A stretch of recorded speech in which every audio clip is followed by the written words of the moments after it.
नमस्कार प्यारे दोस्तों, मैं विक्रम वर्मा आपका तहे दिल से स्वागत करता हूं आपके अपने YouTube channel online study with Vikram पर। तो प्यारे दोस्तों, आंखों में अरमान सजा लिया, मंजिल को अपना मान लिया, अब आसान क्या मुश्किल क्या, ठान लिया सो ठान लिया। तो जी हाँ दोस्तों, कौन सी भर्ती छोटी है, कौन सी भर्ती छोटी बड़ी है, ये आपको अब नहीं सोचना है अगर आपको सरकारी नौकरी लगना है। तो प्यारे साथियों, देखिए राजस्थान कर्मचारी चयन बोर्ड ने एक और वैकेंसी 6/10/2023 को जारी कर दी है, जिसका ऑफिशियल नोटिफिकेशन आ चुका है। इसकी संपूर्ण जानकारी मैं पहले वाली वीडियो में दे चुका हूं।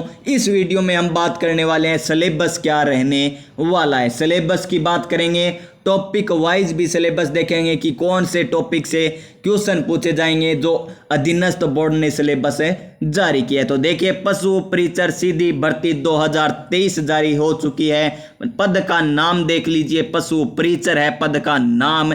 और यहाँ पर देखिए, गैर अनुसूचित क्षेत्र में पद कितने हैं। गैर अनुसूचित क्षेत्र में पद हैं 5281 पद हैं। अनुसूचित क्षेत्र में कितने पद हैं? 653 पद हैं। अनुसूचित क्षेत्र की बात करें तो 653 पद हैं, यानी कुल मिलाकर पद कितने हो गए? 5934। कुल पद कितने हो गए? 5934 पद हो गए। तो प्यारे साथियों, अगर आपका सिलेक्शन रीट में नहीं हुआ है, पटवार में नहीं हुआ है, RAS प्री क्लियर नहीं हो रहा है, तो प्यारे साथियों इस फॉर्म को आप अप्लाई कर सकते हैं, क्योंकि आपको पता है सफलता एक दिन में नहीं मिलती। सफलता एक दिन में नहीं मिलती, लेकिन सफलता एक दिन जरूर मिलती है। तो चलिए, इसके सिलेबस पर क्या सिलेबस रहने वाला है ये रहा प्यारे साथियों आपकी स्क्रीन पर पशु परिचर सीधी भर्ती 2023 का सिलेबस। और इसमें आपको संपूर्ण जानकारी मिलेगी। क्या नेगेटिव मार्किंग होगी, क्या 40% इसमें भी अनिवार्य हैं। तो देखिए, परीक्षा स्कीम एवं पाठ्यक्रम। पशु परिचर के पदों पर भर्ती हेतु परीक्षा की स्कीम निम्नानुसार होगी। तो किस प्रकार? 2 भाग होंगे, भाग ए और भाग ब। भाग ए और भाग बी 2 होंगे, जिसमें प्रश्नों की संख्या देख लीजिए। भाग ए में प्रश्नों की संख्या है 105 है, और भाग बी में कितने हैं? प्रश्नों की संख्या 45 रहने वाले। देखेंगे कि 105 भाग ए में क्या पूछा जाएगा, भाग 2 में क्या पूछा जाएगा। और भाग ए के कुल अंक हो गए 105 और भाग बी के कुल अंक हो गए 45, यानी कुल अंक कितने हो गए प्यारे साथियों? कुल अंक हो गए 150। कुल अंक कितने हो गए? 150। और कितने नंबर के, कितने क्वेश्चन? 150 क्वेश्चन, 150 नंबर के। 150 क्वेश्चन है, 150 नंबर के। और आपको टाइम कितना मिलेगा? टाइम मिलेगा 3 घंटे। टाइम कितना मिलेगा?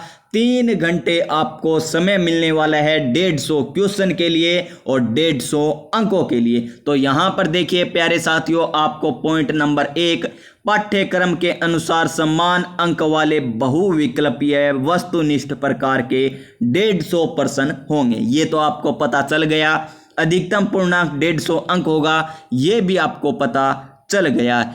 अब बात करते हैं नेक्स्ट पॉइंट की। प्रत्येक सही उत्तर के लिए अधिकतम 1 अंक दे है, ये भी आपको पता है, क्योंकि 150 क्वेश्चन 150 नंबर के हैं, तो प्रत्येक क्वेश्चन का नंबर 1 होगा। और यहां पर देख लीजिए, प्रत्येक गलत उत्तर के लिए 1/4 अंक काटे जाएंगे। यानी प्यारे साथियों, यहां पर 1/4 नेगेटिव मार्किंग है, 1/3 नहीं, 1/4 नेगेटिव मार्किंग रहने वाली है। यानी अगर आप 4 क्वेश्चन गलत कर देते हो तो 1 क्वेश्चन का जो सही आपने किया है वो भी गलत कर दिया जाएगा। और यहां पर देखिए, प्रश्न पत्र में न्यूनतम 40% अंक लाना अनिवार्य होगा। यानी 2 प्रश्न पत्र होंगे आपके और 40% अंक लाना अनिवार्य यहां पर किया गया है प्यारे साथियों। जो अधीनस्थ बोर्ड और RPSC नया पैटर्न लेकर आ रहे हैं, 5 विकल्प भी इस पेपर में आपको देखने को मिलेंगे और 40% आपको लाना है।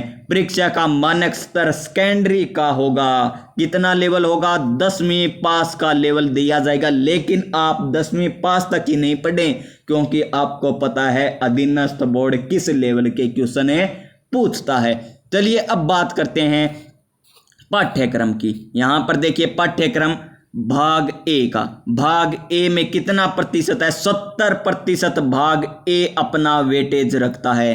भाग ए कितना वेटेज रखता है संपूर्ण सिलेबस का, 70%, जिसका अंक कितने हैं, अंक है प्यारे साथियों 105। कितने पूर्णांक है, 105 नंबर का है भाग ए, जिसमें प्यारे साथियों 105 ही क्वेश्चन है पूछे जाएंगे। तो देखिए राजस्थान राज्य के विशिष्ट संदर्भ के साथ माध्यमिक स्तर का सामान्य ज्ञान, जिसमें दैनिक विज्ञान, दैनिक विज्ञान किस लेवल की पूछी जाएगी आपको, दैनिक विज्ञान पूछी जाएगी 10वीं लेवल की। गणित भी आपको पूछी जाएगी, सामाजिक अध्ययन पूछा जाएगा, भूगोल, इतिहास, संस्कृति, कला, समसामयिक यानी करंट अफेयर्स भी आपको पूछा जाएगा। विषय आदि समाविष्ट हो पर वस्तु पूरक प्रकार के प्रश्न, यानी भूगोल भी आएगा, इतिहास भी आएगी, कला संस्कृति भी आएगा, करंट अफेयर्स भी आएगा, मैथ भी आएगी, साइंस भी आएगी, और प्यारे साथियों एसएसटी के भी क्वेश्चन पूछे जाएंगे इस भाग ए में। यानी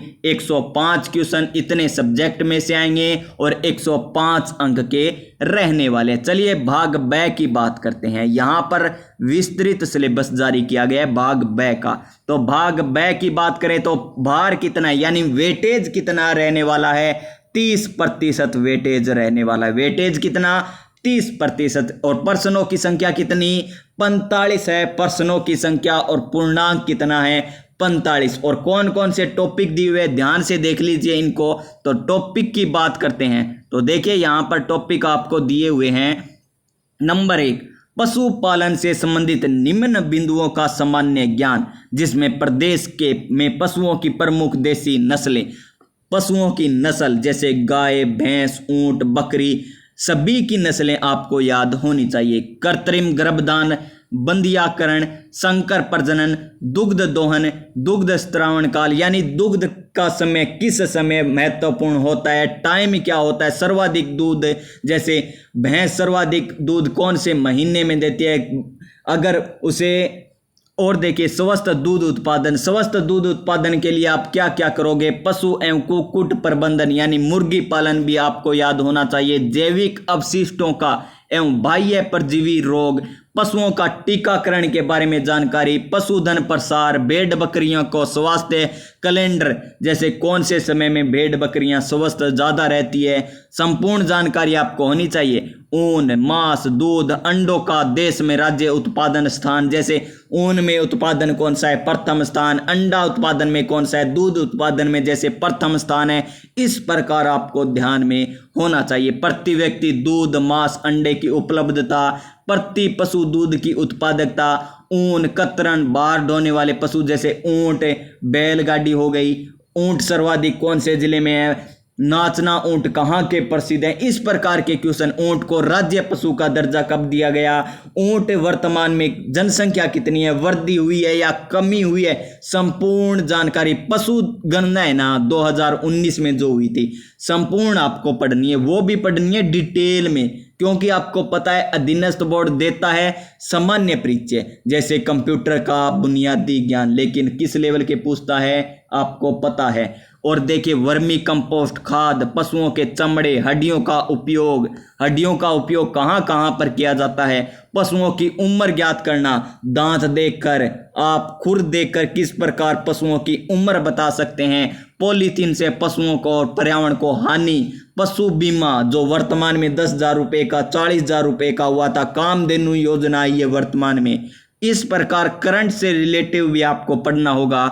और देखिए पशु क्रय विक्रय समय रखी जाने वाली सावधानियां, पशु मेले जैसे मल्लीनाथ जी पशु मेला प्यारे साथियों, तेजा जी पशु मेला, जसवंत पशु मेला, जो गुग्गा मेड़ी नौहर हनुमानगढ़ में पशु मेला भरता है, पुष्कर अजमेर में पशु मेला भरता है। संपूर्ण जानकारी पशु गणना 2019 वाली, गौशाला प्रबंधन, वर्तमान में मुख्यमंत्री अशोक गहलोत जी ने गौशाला में क्या क्या कार्य करवाए हैं, जैसे कितना बजट गौशाला के लिए आया है, संपूर्ण जानकारी। साफ सफाई, गोबर मूत्र, उचित उत्पादन, पशुधन उत्पादों का विपणन, डेयरी विकास गतिविधियों तथा पशुपालन विभाग की प्रमुख योजनाएं आदि का समावेश हो पर वस्तु प्रकार के प्रश्न पूछे जाएंगे। तो ये था प्यारे साथियों पशु परिचर सीधी भर्ती 2023 का सिलेबस। और प्यारे साथियों इसकी पीडीएफ आपको हमारे Telegram channel online study with Vikram पर मिल जाएगी, जिसका लिंक मैं डिस्क्रिप्शन बॉक्स में दे दूंगा